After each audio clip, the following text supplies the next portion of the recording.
fait du bien d'être à la maison. Ouais, la dernière vidéo, c'était à Jars-sur-Mer, à côté de la Tranche. Et là, je suis de retour à Tulle. Je pensais que je serais super fatiguée, mais en fait, ça va plutôt bien. La récupération s'est mieux passée que je l'aurais imaginé. Et là, du coup, j'avais envie de faire une vidéo parce que j'entends souvent un truc, et là, je viens de l'entendre à nouveau. Et ça prend plusieurs formes. C'est le contact à l'esprit. Ça prend quelle forme encore, cette histoire-là C'est-à-dire que c'est comme quelque chose qu'il faut obtenir, quoi. Le contact à l'esprit, le contact avec son double ou je ne sais quoi, machin. Je crois que c'est Saint Paul qui disait il le cherche partout, mais en fait, il est pas loin de chacun d'entre nous, quoi. Et oui, pour cause, parce que l'esprit est toujours partout. Donc, on n'a pas à chercher à être en contact avec lui, il est toujours là. Donc, c'est pas. Enfin, voilà. Et puis, il y a un petit truc qui est voisin aussi. C'est. Enfin, c'est voisin. Oui, c'est voisin, c'est voisin, c'est voisin. Cette espèce de d'habitude qu'on a dans le milieu supramental à dire que les forces qui.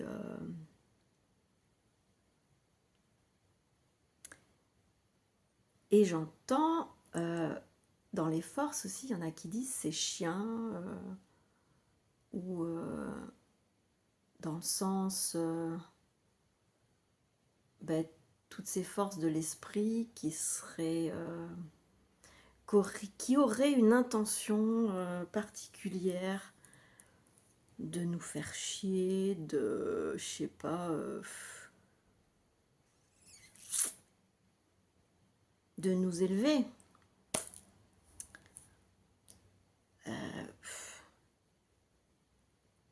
C'est pas tant ça en fait. Oui et non.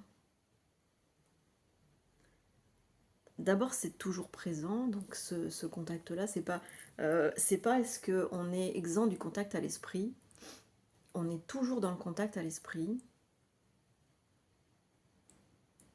Le seul truc qui pêche en fait dans le contact à l'esprit, c'est qu'on n'est pas présent à ça. Mais il est toujours là le contact. Et on n'est pas présent à ça. Alors par exemple dans la parole, comment est-ce qu'on n'est pas présent à l'esprit quand on se quand on est bombardé par toutes sortes de fractales de l'esprit, donc par des mémoires, et qu'on y accorde de l'importance. Quand ça nous affecte, quand on laisse ça pénétrer notre façon d'être, notre être-té, quoi, notre... je sais pas, il faudrait trouver des mots précis pour ça. La question, c'est comment est-ce que je perçois, comment est-ce que je ressens, et comment est-ce que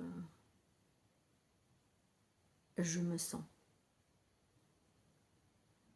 Comment je perçois, qu'est-ce que je ressens, et du coup, comment je me sens.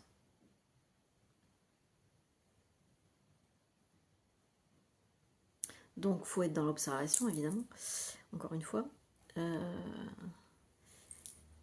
Et puis, on peut mettre une étiquette là-dessus, c'est être en présence, quoi, être dans la présence. Mais c'est être présent, mais en même temps, c'est ce qui était appelé dans la tradition chrétienne la parousia, la présence du Christ.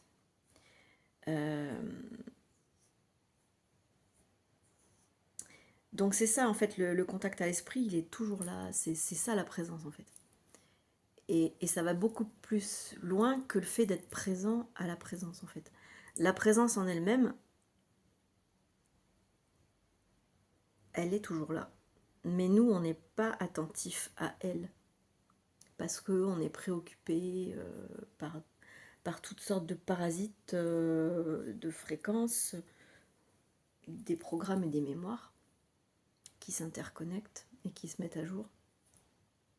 Donc on est surtout focalisé sur ces trucs-là, et on est focalisé bien entendu sur la souffrance que ces choses-là nous causent.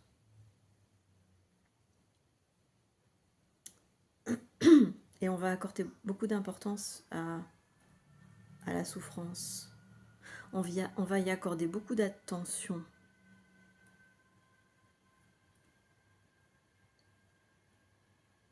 Il y a une petite phrase là que j'ai vue passer il n'y a pas longtemps, c'est la souffrance, c'est surtout dans l'imagination. En vrai, la souffrance, il y en a pas tant que ça.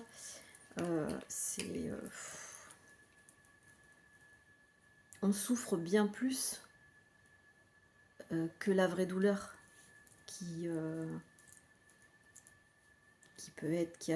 peut avoir une certaine réalité relative. Il y a des vraies douleurs qui ont une réalité relative.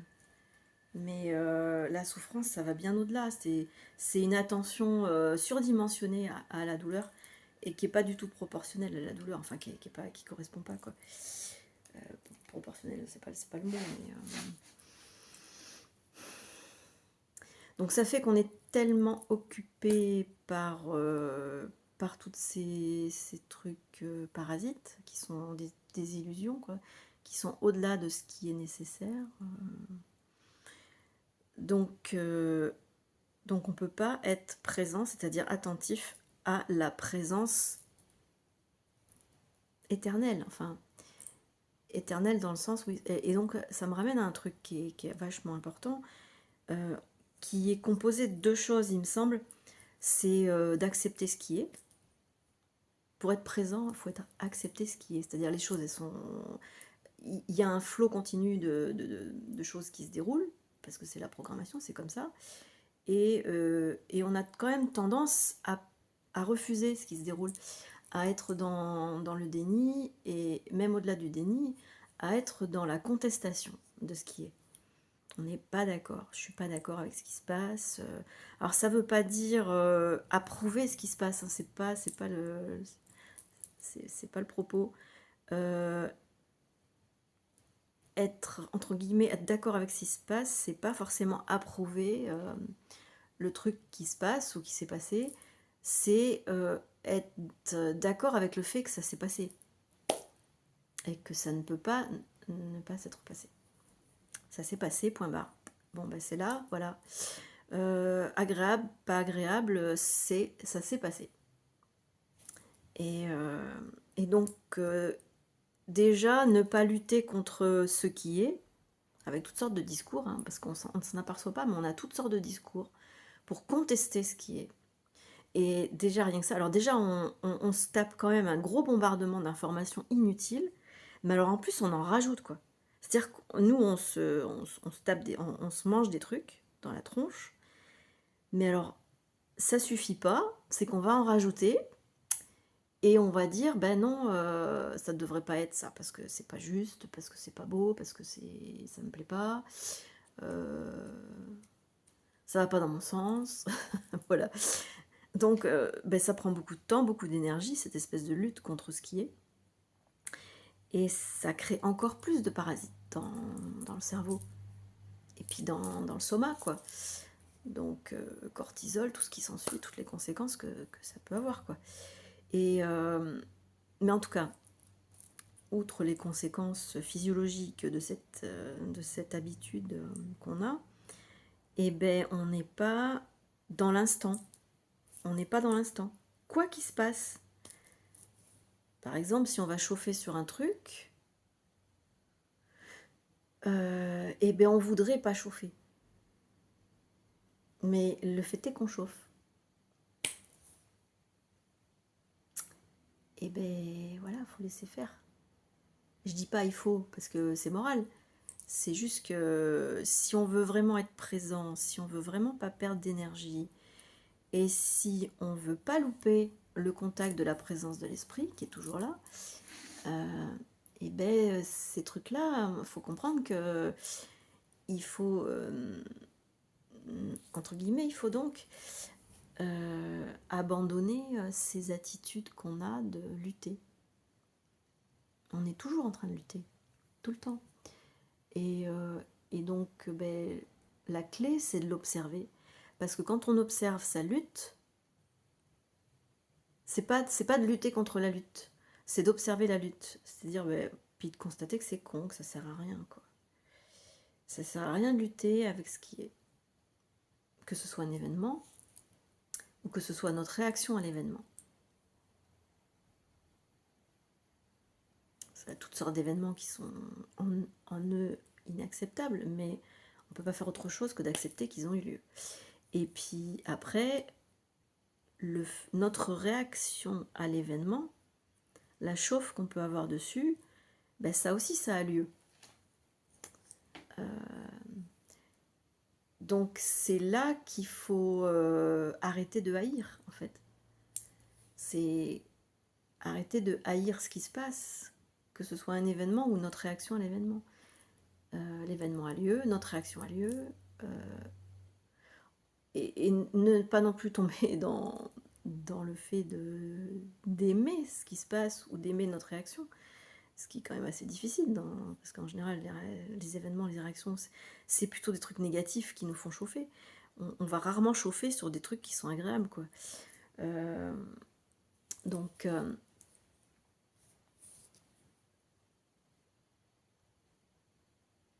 c'est pas tomber dans le truc inverse de mettre sur un piédestal l'événement ou de mettre sur un piédestal ce que l'on ressent. Faut pas tomber non plus dans l'effet inverse. Mais c'est juste être dans un espèce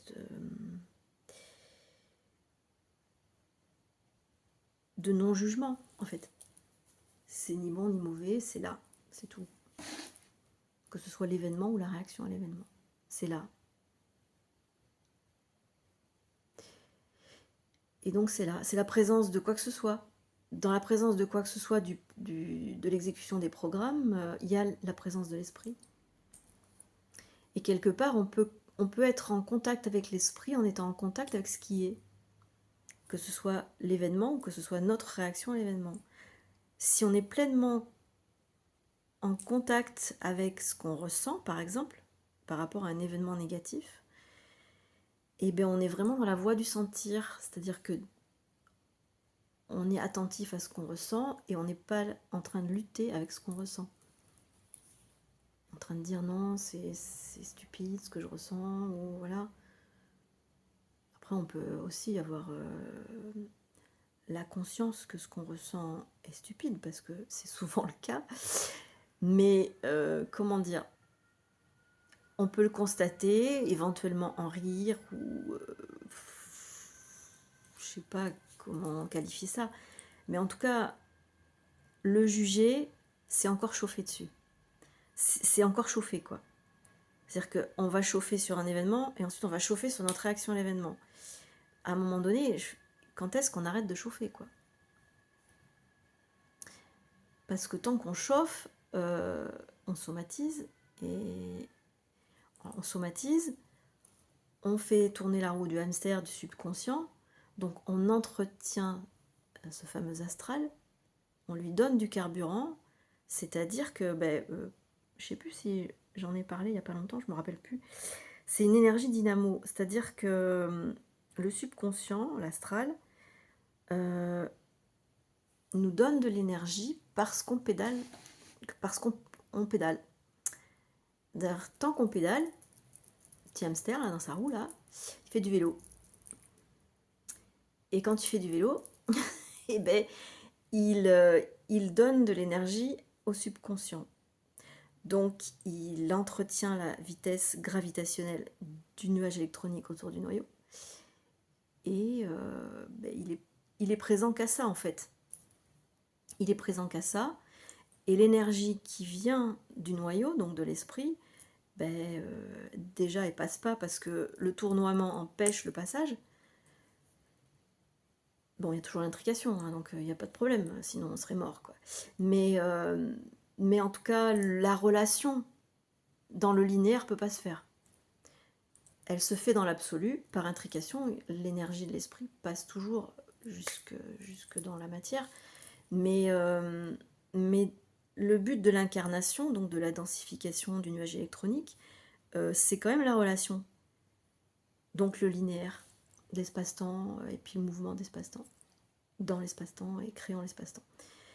Donc, si on n'est pas présent à ça, on n'est pas dans le mouvement de l'incarnation du verbe dans la chair. Et finalement, il s'agit de ça dans la continuité, parce que la continuité, c'est pas seulement un fantasme, c'est un fantasme tant que l'ego veut entretenir l'image de soi et veut lui donner des preuves, des validations, sachant que c'est une illusion, il n'aura jamais assez de l'éternité pour le faire, évidemment. Mais ça ne veut pas dire que l'immortalité, la continuité, ça n'existe pas. C'est juste notre besoin de continuité pour prouver un mensonge qui est illusoire. Mais la continuité en elle-même, ça existe, quoi, c'est évidemment. Mais comment est-ce qu'un être humain incarné peut accéder à la continuité, à l'immortalité? Déjà, son corps ne peut pas, donc ça ne sera pas une histoire de préservation du corps, et évidemment, ça ne sera pas une histoire de préservation de l'image de soi, bien évidemment. Même si dans le subconscient, il y a une gravure des séquences mémorielles.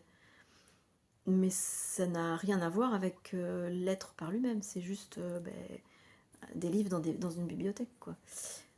Donc c'est juste des mémoires sur des gravures sur un disque dur subatomique sphérique. Et donc ces gravures se font comme avec le rayon laser d'un ordinateur qui va graver des données sur un support. Ça marche pareil.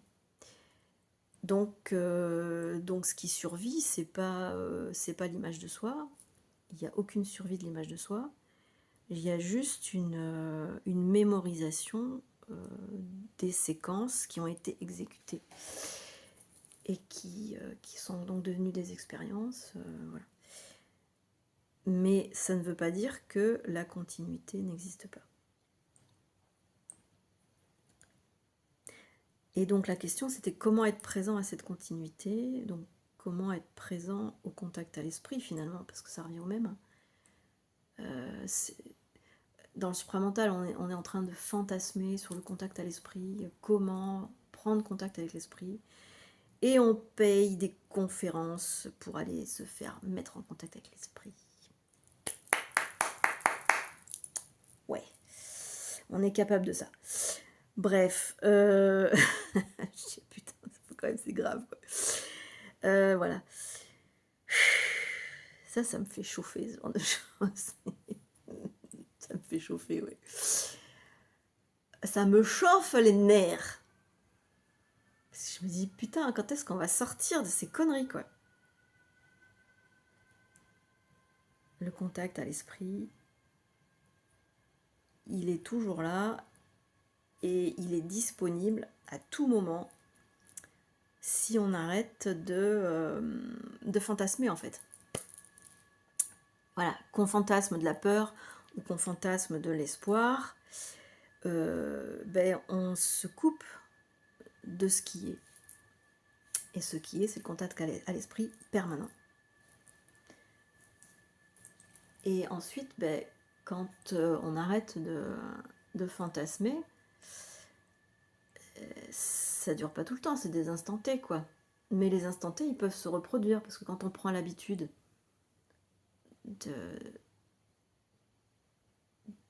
d'observer que le fantasme sert à rien, cette observation fait disparaître le fantasme.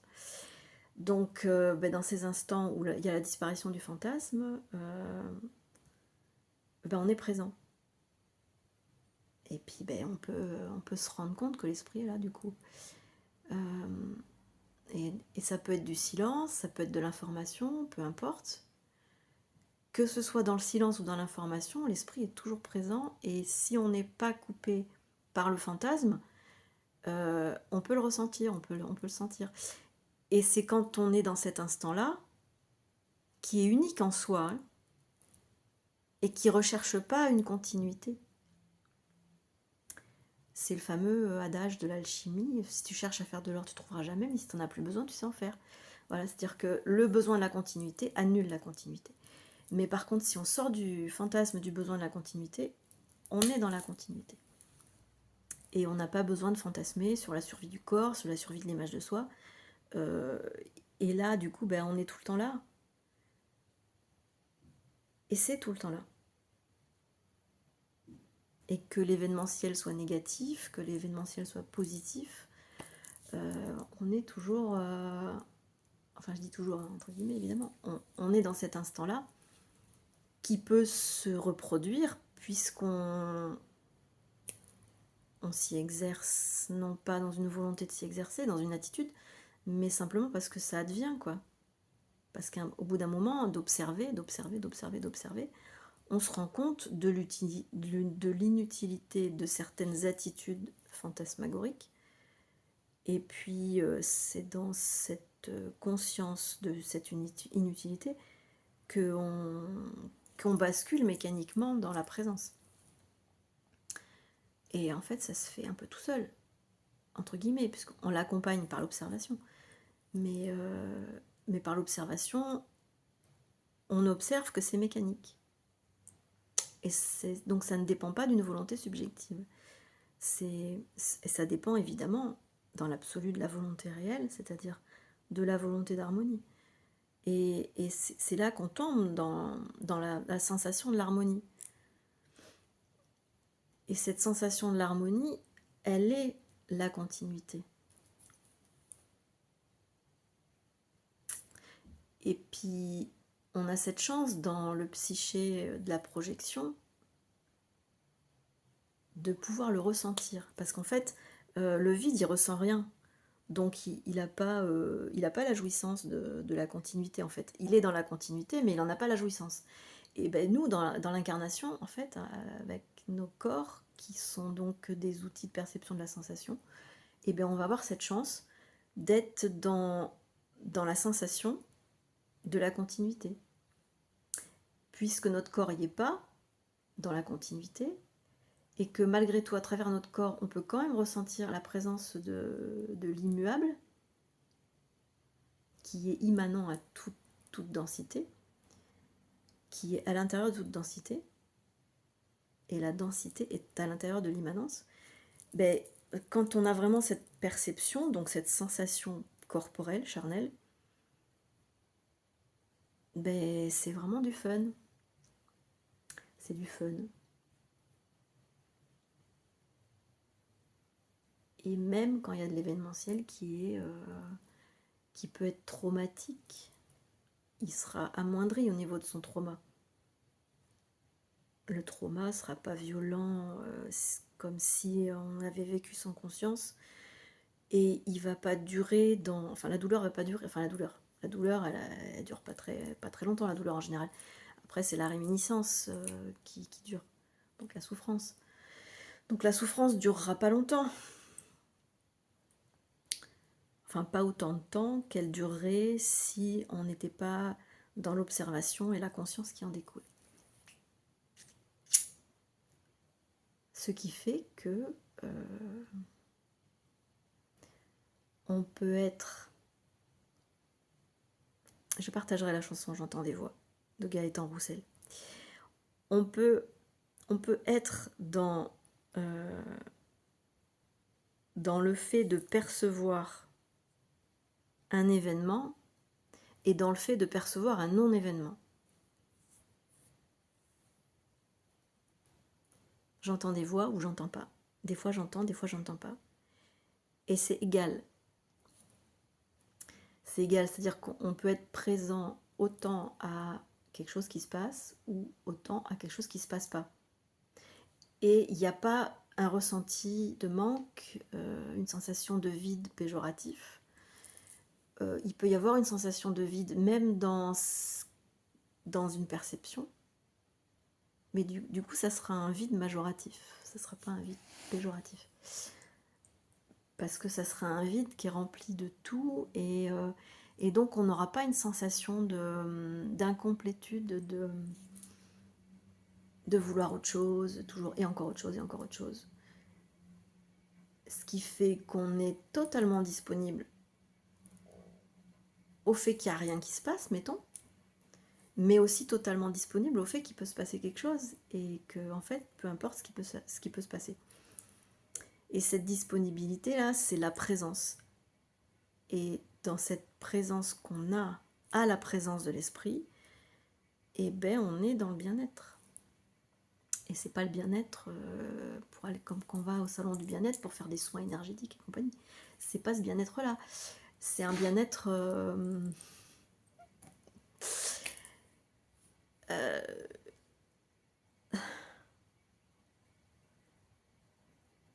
je le vis, ce bien-être, comme quelque chose d'espiègle. Quelque chose qui est très rieur. C'est un vide rieur, c'est un vide qui est toujours prêt à permettre. C'est le fait de permettre, de laisser faire et d'accompagner ce qui se passe. Peu importe ce qui se passe. Donc, ben oui, ça rend candide. Enfin, moi j'ai toujours été candide, hein, mais du coup je le suis encore plus. Et puis je vais me marrer sur des conneries, je vais profiter de la moindre connerie qui passe, et je vais me régaler comme une tarée, quoi.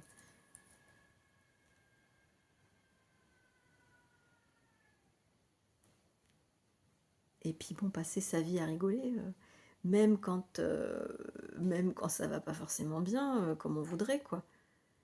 Ou quand il y a des choses graves qui se passent aussi. C'est être malgré tout capable de rigoler de ce qui est absurde, parce que ce qui est absurde, ça détend le steak, quoi. Comme il dit Normand Pinard, ça allège la pizza. J'adore cette expression. Voilà, ça allège la pizza. Du coup, la pizza, j'ai pas pu la bouffer parce que je me suis laissée entraîner une chose en entraînant une autre. Le temps a passé et j'ai pas pu aller chercher cette fameuse pizza à Jars-sur-Mer, qui est pas loin du port, une petite pizzeria là par contre c'est chargé la pizza, c'est que vous avez pas beaucoup de pâtes, mais alors ce qu'il y a dessus, quoi, putain, il est pas avare, le mec, hein. Il y a à bouffer, quoi. Vous pouvez prendre une pizza, je sais pas moi, je sais plus dire les centimètres ou les trucs, mais mettons que vous prenez la moyenne. Ben, mais vous bouffez pendant 3 jours, quoi. Vous bouffez pendant 3 jours. C'est le machin, ça vous cale, hein. Ça vous cale l'estomac, mais de ouf, quoi. Donc ben non, j'ai pas pu. À la place, on a trouvé une crêperie avec ma fille, où on a pris des galettes. Et c'était bien bon aussi. Voilà.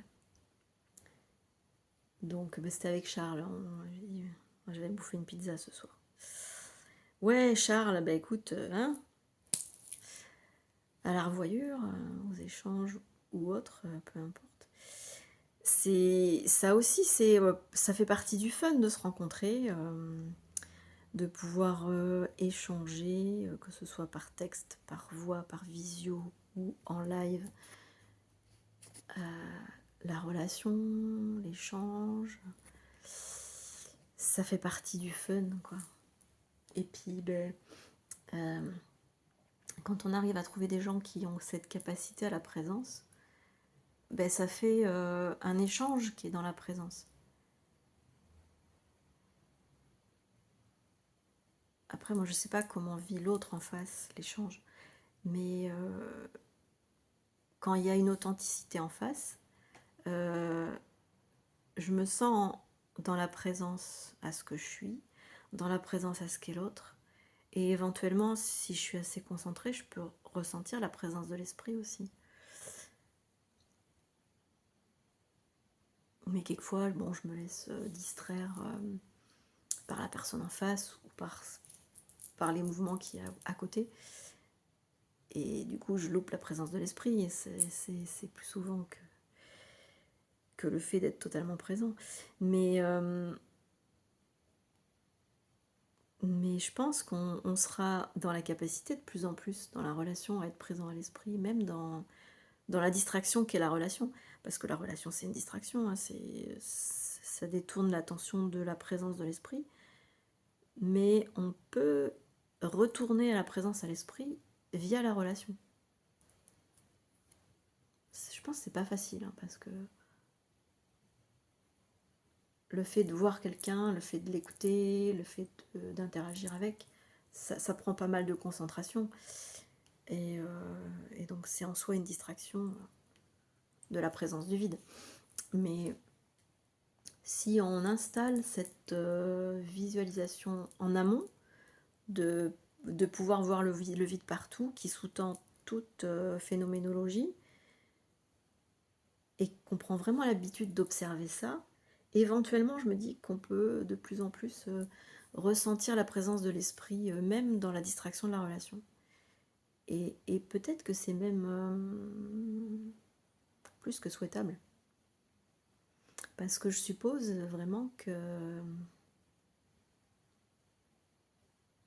de ressentir la présence de l'esprit, même dans la distraction de la relation, de l'interaction, ben, ça induit certainement le fait de communiquer. C'est-à-dire d'être un alors qu'on est deux. Sans tomber dans le truc fusionnel qui nous enferme. C'est pas ça du tout le but, c'est juste le fait de ressentir à la limite, on pourrait même caricaturer le truc, ressentir le vide en l'autre, ressentir le vide en soi, et ressentir le vide dans l'intrication des deux. Les fameuses altérités intriquées de Monsieur Dubois, que j'ai toujours pas lu, toujours dans mon sac. Bref, c'est pas grave. Ah, je me dis que des fois j'ai des trucs à faire, des trucs administratifs. Je dis pas que j'ai pas envie de le lire le texte, hein. Mais je sais pas, il y a un truc. Je trouverai hein, le truc qui bloque. Si, le truc qui bloque, c'est parce que le langage, pour moi, les mots utilisés me rappellent des sensations d'intellectualisation d'une chose simple. Et du coup, je suis pas à l'aise là-dedans, même si je suis très douée pour ça aussi. J'intellectualise beaucoup les choses simples.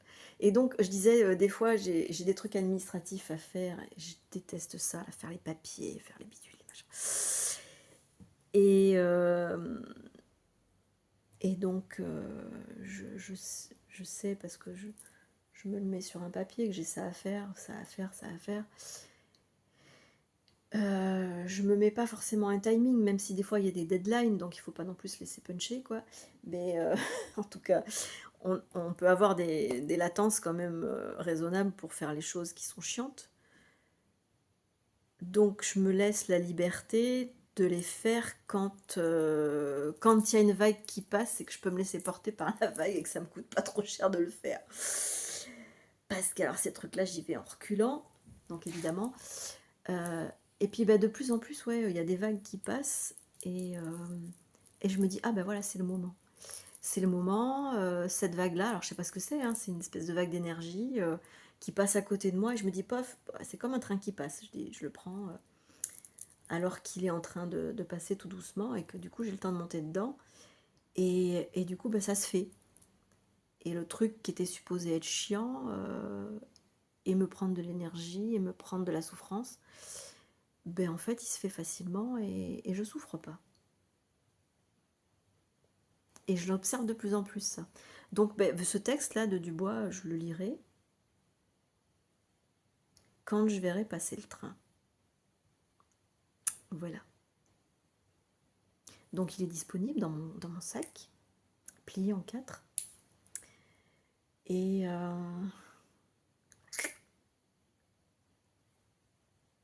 mais je le connais, comme je l'ai dit, je le connais le texte en fait. Et puis j'ai commencé à le lire en diagonale, c'est-à-dire que j'ai pris en diagonale, j'ai pris quelques mots. Donc ils font leur chemin dans ma tête. Et oui, les altérités intriquées, c'est cette histoire de relations qui sont... on est en relation. Alors, je sortirai pas la phrase « nous sommes tous reliés ». Nous sommes tous reliés. Bisounours et compagnie. C'est pas ça en fait. C'est que le réel est qu'il n'y a qu'une seule entité. Ça, c'est le réel. Il n'y a qu'une seule entité. Et l'intrication, du coup, c'est le fait de la fractalisation de cette unité qui va faire qu'il va y avoir un espace-temps qui va se créer entre A et B qui n'existe pas. A et B n'existe pas, il n'y a que le vide entre les deux qui est le point central qui les relie l'un à l'autre. Et c'est donc cette altérité de A et de B qui n'existent pas, mais qui en fait, donc ils n'existent pas, parce que leur réalité, c'est le vide. Et le vide non péjoratif. Le vide super majoratif. C'est un vide, waouh, va perdre tout ce que tu as, disait Rumi, et c'est ça qui est le tout. Donc, les altérités intriquées, c'est ça, quoi. C'est la réalité de l'intrication des fractales en une seule unité originelle, qui est le point central de leur projection au fractal de l'altérité. Donc j'imagine que Dubois, il explique ça à sa façon, d'une manière très scientifique évidemment. Et quand je sentirai le fun de le lire, sans être affectée par l'intellectualité des mots, je prendrai le train. Voilà.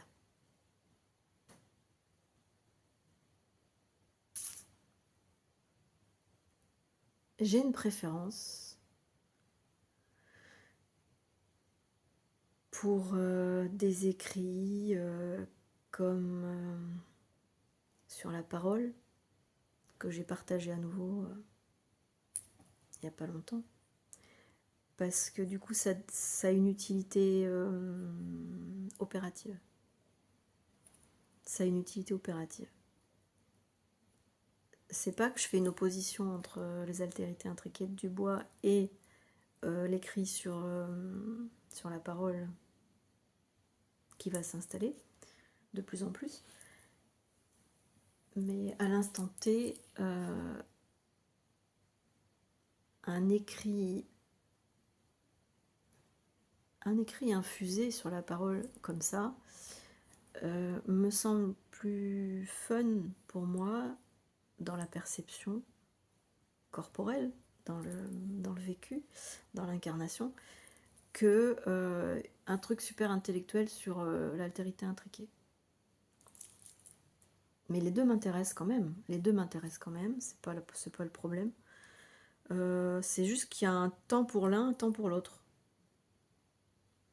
Et je suis pleinement dans le temps de rendre opératif la parole.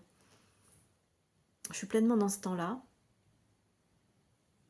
Et je suis un peu moins dans le temps de regarder en profondeur pourquoi l'intrication est une réalité qui peut être importante pour nous, ce qui est indéniable, évidemment. Puis alors, je ne serai pas la dernière à être d'accord avec ça, évidemment.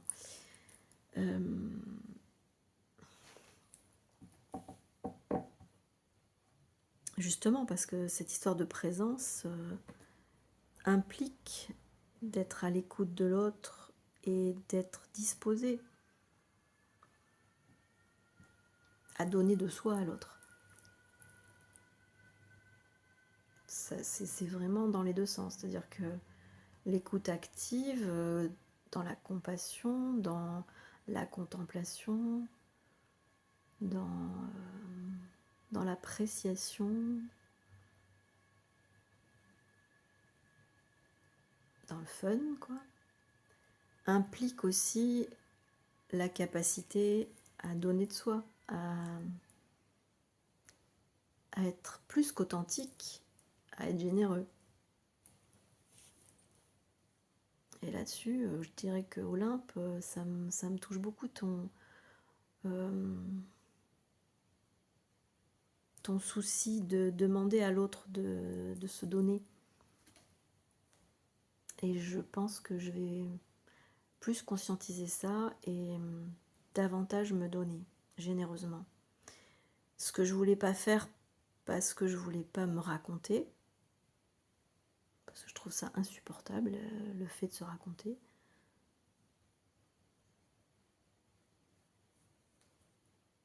Je trouve que c'est un supplice qu'on inflige à l'autre. Mais il y a se raconter et se raconter en fait, parce qu'il y a se raconter pour aller dans ce besoin de continuité, donc de validation, et on va vampiriser l'autre pour nous donner des validations. Pendant qu'on se raconte, en fait, on vampirise l'autre pour que, par cette attention qu'il est obligé, là, par un espèce de truc de chantage affectif, en fait, de nous donner. C'est-à-dire que c'est de l'extorsion de validation. C'est juste horrible, quoi. Mais je pense qu'on peut se raconter, entre guillemets, sans tomber là-dedans. C'est-à-dire se raconter simplement, non pas pour demander de l'attention validante, mais pour offrir à l'autre quelque chose qui peut être de l'ordre de la réflexion utile. Donc c'est plus de la demande de validation, c'est juste un cadeau. C'est juste un cadeau. Ben voilà, je te donne ça, c'est un truc qui est en moi. Regarde si jamais ça peut te servir à quelque chose. Ou juste te faire plaisir sur le moment, si ça sert pas plus, peu importe. Si ça te sert un petit peu plus que le plaisir du moment, bah écoute, t'en fais ce que tu veux, moi je veux même pas savoir. Après c'est libre quoi. Surtout tu me ramènes pas des comptes quoi. Tu me dis pas, ouais, ce que tu m'as dit, ça m'a servi à ça. Non mais j'en ai rien à foutre quoi. J'en ai rien à foutre. Après, bah, tu vois, par exemple, moi je dis Marie-Olympe, ça me touche ce qu'elle m'a dit, du coup j'essaye de machiner. Mais je vais pas le dire pour la conforter. C'est juste parce que j'ai envie de le dire. Parce que bah, du coup ça me touche et j'ai envie de dire ce truc là c'est plus important que ce que j'aurais pensé et du coup bah, je me mets à l'observer un peu plus et à me dire ouais j'étais un petit peu dans cette rétention d'informations me concernant, j'étais un petit peu dans l'égoïsme sans mettre de valeur morale à ça mais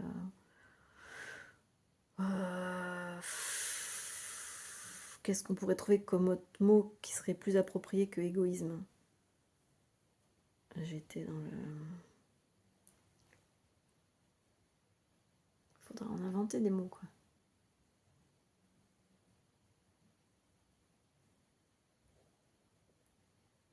Dans un silence inutile.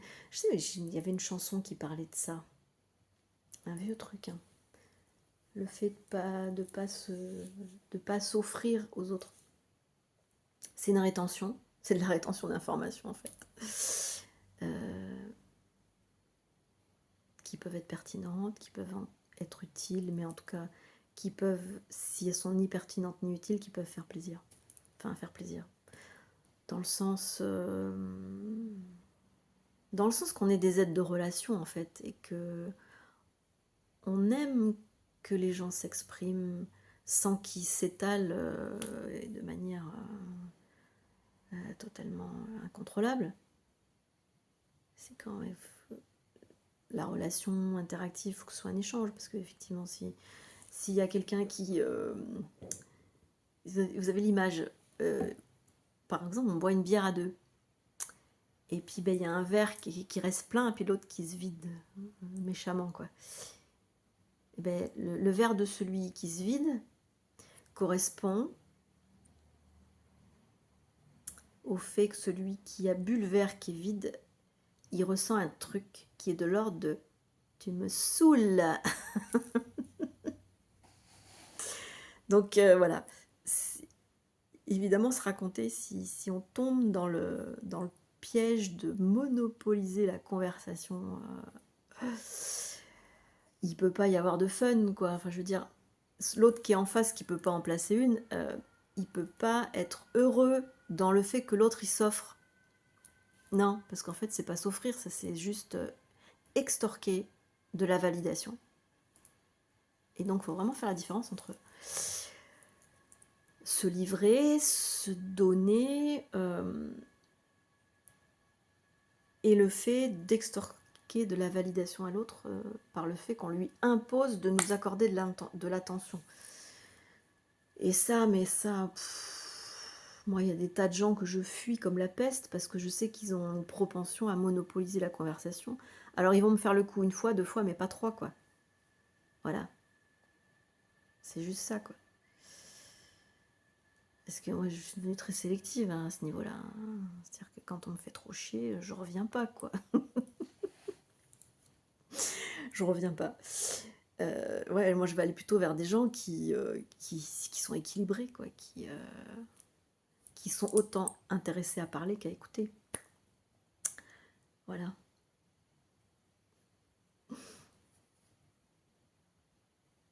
Bon, bah, je vais continuer à faire ce que j'ai à faire.